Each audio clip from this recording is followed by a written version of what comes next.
Twitter has a character limit. So if you post a long status update and you automatically push it to Twitter, the person who's on Twitter looking at your Twitter account is going to look at that and go, well, they just got cut off, right? Your status update kind of gets cut off halfway because there's a character limit update to Twitter. Also, if someone goes on your Twitter account and all they see are Facebook posts, there's that perception that you're not really there, right? It's like setting you're out of office, like you're there, but you're not really there, right?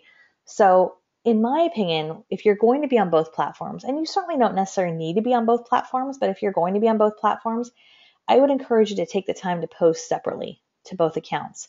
So if you're creating content, maybe you're blogging or you're creating some video content, take that content and post a link to that on your Facebook page.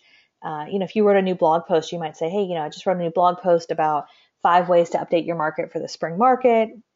Check it out. Let me know what you think. That might be a great Facebook post. But then I would also take that same blog post and I would put it on Twitter.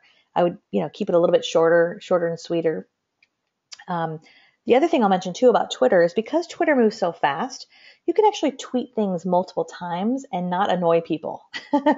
Meaning, on Facebook, if you were to post the same thing 5 or 10 times, oh my gosh, I think everybody would unfriend you, right? That would be ridiculous.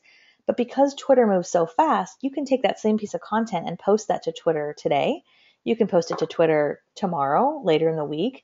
And that's where some other tools like scheduling tools, some of you might use Hootsuite or Sprout Social. Those are great for scheduling things out on Twitter. Obviously, you're not going to schedule years in advance or months in advance, but I realize this is a long answer to your question, April, but I think it's really important when we talk about this to understand the value of how each network sort of works independently of each other. So hopefully that makes sense there.